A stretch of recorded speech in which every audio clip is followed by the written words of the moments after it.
Hello, dear student. How are you? Hope you are pretty good. You are welcome to DMRC online English class. My name is Firdaus Alam, Assistant Professor of English, Dr. Mahaburhan Mullah College. We are going to talk about transformation of sentence. আমরা transformation of সেন্টেন্সটা করার জন্য বিভিন্ন ধাপে ক্লাসগুলোকে বিভক্ত করছি। আমরা প্রথম ক্লাসে finite verb, non finite verb সম্পর্কে জেনেছি। আমরা আজকে সিম্পল থেকে কমপ্লেক্স, কম্পাউন্ড এগুলো করতে হলে আমাদেরকে কিছু বেসিক গ্রামার জানতে হবে। এটা তোমাদের ইংলিশ অনেক ডেভেলপ করবে, তোমাদের রাইটিং পার্ট ডেভেলপ হবে এবং মডিফায়ারে এগুলো অবশ্যই দরকার হবে। সুতরাং আমরা যদি এখন এই বাড়তি পড়াটা শিখে নিতে পারি এবং আমরা সিম্পল, কমপ্লেক্স, কম্পাউন্ডকে সুন্দরভাবে আয়ত্ত করতে পারি, তাহলে আমাদেরকে কানেক্টর এবং মডিফায়ার করতে একটু সুবিধা হবে। তাহলে আমরা বলেছিলাম সেন্টেন্সটি ট্রান্সফর্ম করতে হলে, একটা বাক্য থেকে আরেকটা বাক্যে পরিণত করতে হলে আমাদের finite verb, non finite verb, close phrase, simple কমপ্লেক্সের স্ট্রাকচার সম্পর্কে জানতে হবে। আমরা প্রথম ক্লাসে বা পূর্বের ক্লাসে আমরা ফাইনাইট ভার্ব এবং নন ফাইনাইট ভার্ব সম্পর্কে আলোচনা করেছি। আজকে আমরা ক্লোজ সম্পর্কে আলোচনা করব। অর্থাৎ হোয়াট ইজ ক্লোজ? ক্লোজ হচ্ছে বাক্যাংশ, অর্থাৎ বাক্যের একটা অংশকে আমরা ক্লোজ বলতে পারি। A clause is a part of a sentence. একটা বাক্যের একটা অংশ হচ্ছে clause. A clause is comprised of a group of words which includes a subject and a finite verb. অর্থাৎ clause is a group of word. Clause হচ্ছে group of word এবং একটা যার একটা সাবজেক্ট এবং ভার্ব থাকবে, সেটাই হচ্ছে close. A clause contains only one subject and one verb. একটা ক্লোজে একটা সাবজেক্ট এবং একটা ভার্ব থাকে। The subject of a clause can be mentioned or hidden. বাক্যে সাবজেক্টটা উজ্জ্বল থাকতে পারে এবং স্পষ্ট থাকতে পারে। But the verb must be apparent. কিন্তু ভার্ব অবশ্যই স্পষ্ট থাকবে। তাহলে ক্লোজ কি? আমরা যদি এক কথায় বলি, ক্লোজ হচ্ছে একটা গ্রুপ অফ ওয়ার্ড যার একটা সাবজেক্ট এবং ভার্ব রয়েছে এবং এই ক্লোজের সাবজেক্টটা উল্লেখও থাকতে পারে অথবা উল্লেখ নাও থাকতে পারে। তাহলে এই ক্লোজটাকে আমরা আবার দুই ভাগে বিভক্ত করতে পারি। There are two types of clause, independent clause, dependent clause। অর্থাৎ ক্লোজ দুই প্রকার, ইন্ডিপেন্ডেন্ট ক্লোজ এবং ডিপেন্ডেন্ট ক্লোজ। ইন্ডিপেন্ডেন্ট ক্লোজকে প্রিন্সিপাল ক্লোজ বা মেইন ক্লোজ বলা হয় এবং ডিপেন্ডেন্ট ক্লোজকে সাবঅর্ডিনেট ক্লোজও বলা হয়। তাহলে আমরা ইন্ডিপেন্ডেন্ট ক্লোজ কি সেই সম্পর্কে আমরা জানব। ইন্ডিপেন্ডেন্ট ক্লোজ হচ্ছে স্বাধীন ক্লোজ, অর্থাৎ বাক্যের মেইন ক্লোজ বা প্রিন্সিপাল ক্লোজকেই হচ্ছে independent close. Independent close is a close that expresses a complete thought and can stand as a sentence। যেটা একটা সম্পূর্ণ অর্থ প্রকাশ করে বাক্যে, সেটাই হচ্ছে ইন্ডিপেন্ডেন্ট ক্লোজ। যেমন আই মিট দ্য বয়, আমি বালকটির সাথে দেখা করেছিলাম। এখানে এই অর্থটা আমরা যখন বলবো তখন এটা একটা সম্পূর্ণ অর্থ প্রকাশ করবে। এজন্য এটা independent close. Who had help me, যে আমাকে সাহায্য করেছিল, যে আমাকে সাহায্য করেছিল, এটা অর্থ প্রকাশ করতে পারে না, এটা হচ্ছে ডিপেন্ডেন্ট ক্লোজ। আর আই মিট দ্য বয় এটা নিজেই অর্থ প্রকাশ করতে পারে, এটা হচ্ছে প্রিন্সিপাল ক্লোজ বা ইন্ডিপেন্ডেন্ট ক্লোজ বা মেইন ক্লোজ, যে নামে আমরা বলতে পারি না কেন। অর্থাৎ it expresses a complete thought. Independent clause একটা সম্পূর্ণ অর্থ প্রকাশ করবে and can stand as a sentence এবং একটা সেন্টেন্স তৈরি করবে। That is why a main or independent clause is normally referred as a simple sentence। যখন এটা একটা বাক্য থাকে তখন এটাকে অনেকে সিম্পল সেন্টেন্সও বলা যেতে পারে। অর্থাৎ ইন্ডিপেন্ডেন্ট ক্লোজ হচ্ছে বাক্যের মেইন ক্লোজ, যেটা নিজে অর্থ প্রকাশ করতে পারে, সেটাকে আমরা ইন্ডিপেন্ডেন্ট ক্লোজ বলতে পারি। ডিপেন্ডেন্ট ক্লোজ আর সাবঅর্ডিনেট ক্লোজ কি? ডিপেন্ডেন্ট ক্লোজ আর সাবঅর্ডিনেট ক্লোজ মানে অধীনস্থ ক্লোজ। ডিপেন্ডেন্ট ক্লোজ অর্থাৎ যেটা নিজে অর্থ প্রকাশ করতে পারে না, অর্থ প্রকাশের জন্য প্রিন্সিপাল ক্লোজ বা ইন্ডিপেন্ডেন্ট ক্লোজের উপরে নির্ভর করে, সেটাই হচ্ছে সাবঅর্ডিনেট ক্লোজ বা dependent close.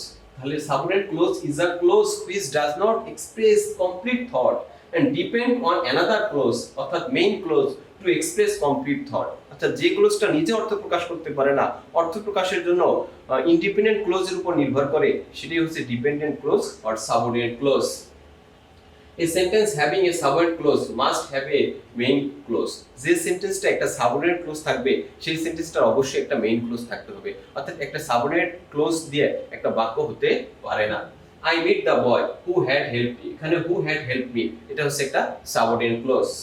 Because he takes medicine because he suffers from fever, এখানে because he suffers from fever এটা হচ্ছে একটা subordinate clause বা dependent clause. The teacher asked a question but no one answered, এটা হচ্ছে একটা subordinate clause.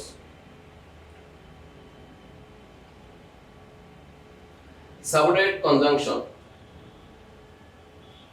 Subordinate ক্লোজটা subordinate conjunction দ্বারা যুক্ত থাকে, অর্থাৎ আমরা যদি অন্যভাবে বলি যে ক্লোজটা সাবঅর্ডিনেট কনজাংশন দ্বারা যুক্ত থাকে সেটাই হচ্ছে dependent clause or subordinate close.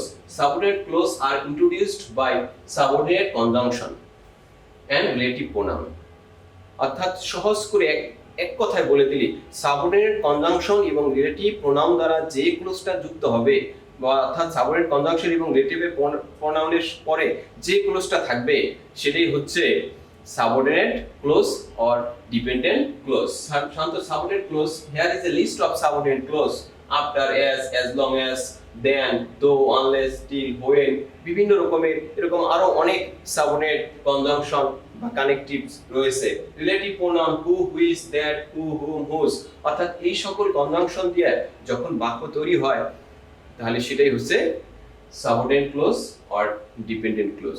আমরা এই সংকেতগুলো দেখেই বুঝতে পারবো এই কনজাংশনের সাথে যে বাক্যটা থাকবে সেটাই হচ্ছে সাবঅর্ডিনেট ক্লোজ আর বাকিটা হচ্ছে প্রিন্সিপাল ক্লোজ।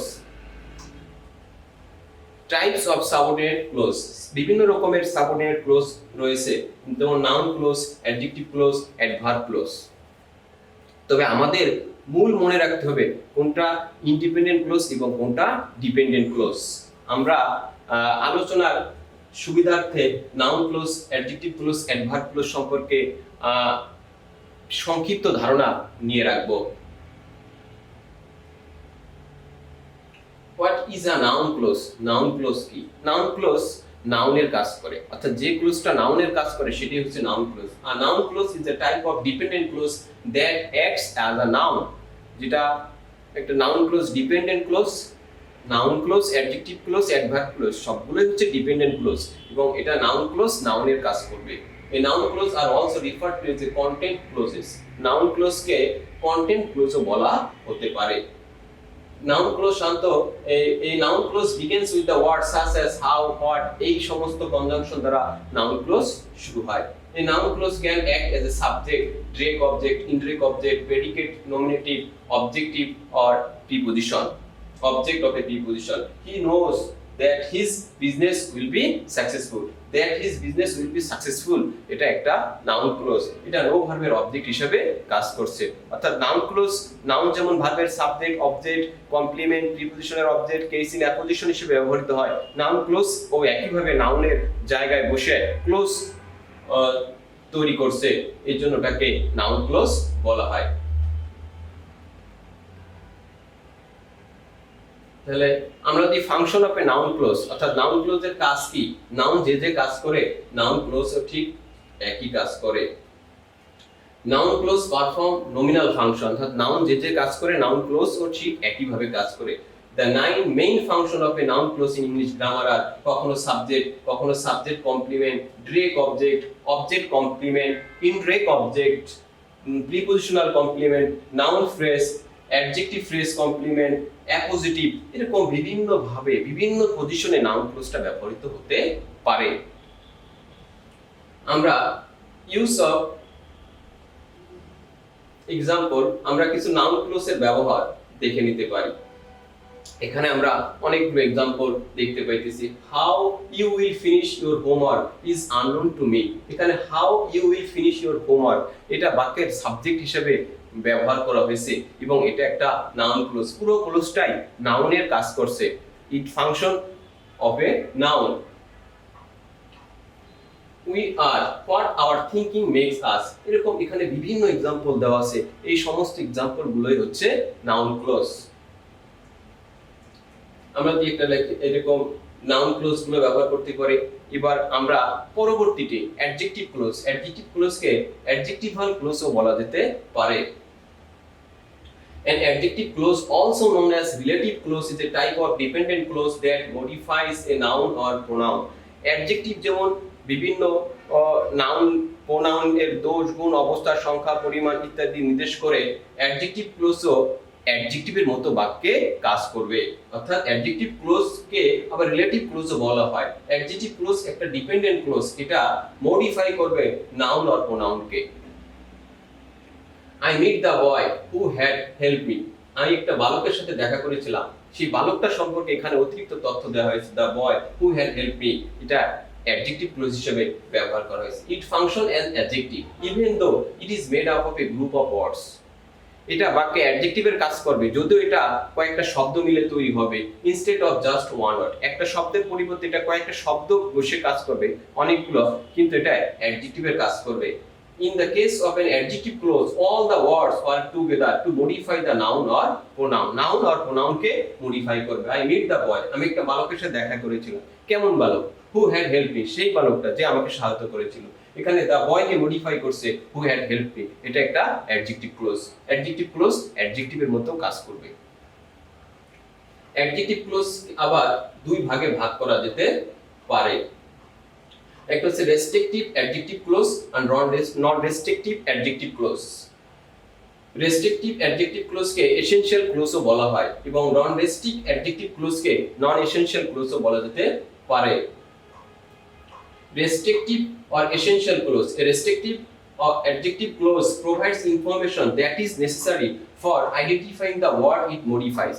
যে শব্দটা ওয়ার্ডকে এটা মডিফাই করছে সেটাকে আইডেন্টিফাই করার জন্য এই যে ক্লোজটা আমরা ব্যবহার করি সেটাকে আমরা রেস্ট্রিকটিভ অ্যাডজেক্টিভ ক্লোজ বলতে পারি। The students in the class who studied a lot passed the test. এখানে স্টুডেন্টকে আইডেন্টিফাই করার জন্য who studied a lot, এটা একটা restrictive clause. Non-restrictive adjective clause. A non-restrictive adjective clause provides additional information about the word it modifies, but the word's meaning is already clear. A non-essential clause is always set up with a commas. অর্থাৎ a non-restrictive adjective clause এর একটা example আমরা দেখে নিতে পারি এবং এটার পূর্বে একটা কমা থাকে। The students in the class who had attended all the lecture passed the test. অর্থাৎ অ্যাডজেক্টিভ ক্লোজ অ্যাডজেক্টিভের মতো কাজ করে। অ্যাডজেক্টিভ ক্লোজ দুই রকমের, রেস্ট্রিকটিভ অ্যাডজেক্টিভ ক্লোজ এবং নন রেস্ট্রিকটিভ অ্যাডজেক্টিভ ক্লোজ। এবার আমরা শিখব adverb clause. What is adverbial clause? Adverb ক্লোজকে অ্যাডভার্বিয়াল ক্লোজ বলা হয়। Adverb clause, also known as adverbial clauses, are dependent clauses that function as adverb, যেটা adverb-এর কাজ করে। An adverb clause, like an adverb, modifies a verb, adjective clause or other adverb clauses in a sentence. An adverb clause begins with the words such as though, although, because, if, since. এই শব্দগুলো দিয়ে, এই কনজাংশনগুলো দিয়ে adverb clause হতে পারে। আমরা adverb types of adverbial clauses, বিভিন্ন রকমের adverbial clause সম্পর্কে আমরা জানি। Adverbial clauses are divided into several groups according to the action or sense of their, যেমন adverbial clause of place, adverbial clause of time, adverbial clause of manner, adverb of degree or comparison, adverbial clause of cause, adverbial clause of purpose, adverbial clause of condition, adverbial clause of concession, adverbial clause of result, adverbial ক্লোজের। এবার আমরা adverbial ক্লোজের example গুলো যদি দেখে নেই, অর্থাৎ adverbial close কোথায় ব্যবহৃত হবে। যেমন he said he was happy where he was, where he was এটা একটা adverbial close. she is not so bright as she thinks, এটা একটা adverbial close. he is so weak that he cannot walk, এখানে so থেকে of পর্যন্ত এগুলো adverbial close. তাহলে আমরা সিম্পল, কমপ্লেক্স, কম্পাউন্ড সেন্টেন্সের সুবিধার্থে আমরা ফাইনাইট ভার্ব এবং নন ফাইনাইট ভার্ব আলোচনা করেছি পূর্বের ক্লাসে। আজকে আমরা ক্লোজ সম্পর্কে একটা সংক্ষিপ্ত ধারণা নিলাম, অর্থাৎ কোনটা ডিপেন্ডেন্ট ক্লোজ আর কোনটা ইন্ডিপেন্ডেন্ট ক্লোজ আমাদের এটা জানতে হবে সিম্পল কমপ্লেক্স কে ট্রান্সফর্ম করতে হলে। আমরা পরবর্তী ক্লাসে ফ্রেজ নিয়ে আলোচনা করব। সুতরাং আজকের মতো এখানে thank you for joining with us. Stay home, stay well. আল্লাহ হাফিজ।